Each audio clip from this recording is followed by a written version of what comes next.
এই দেখো আমার মা বাগানটাকে পুরো জঙ্গল বানিয়ে রেখেছে। জঙ্গল কেন বলছি, এতদিন তো ফুল গাছ, এই দেখো ফুল গাছ তুলে তুলে তো শেষ করেছে।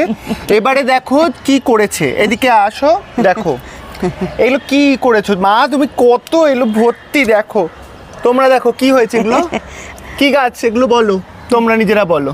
দেখো কত হয়েছে। তুই তো জানিস না এগুলো কি গাছ, কি গাছ এগুলো? টমেটো আবার কি? ও কি গন্ধ টমেটোটা, দেখো ভর্তি টমেটো হয়েছে আমার মায়ের গাছে। যে স্বাদ হয়, যে জিনিসের স্বাদ হয় সে তো গন্ধই হবে। এই টমেটোগুলো জানো কোথা থেকে হয়েছে? কোথা থেকে হয়েছে?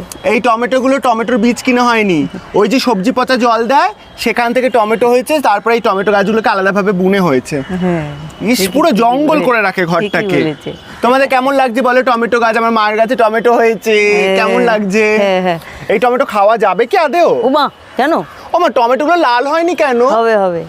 এই টমেটোগুলো লাল কেন হয়নি? অনেকদিন থাকবে তবে লাল হয়। অনেকদিন থাকবে পরে লাল হবে। কেমন হয়েছে টমেটোগুলো? ভালো লেগেছে? তোমরা জানিও অবশ্যই কমেন্টস করে।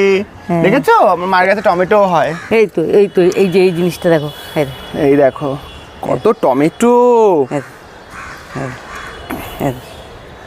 কত টমেটো হয়েছে।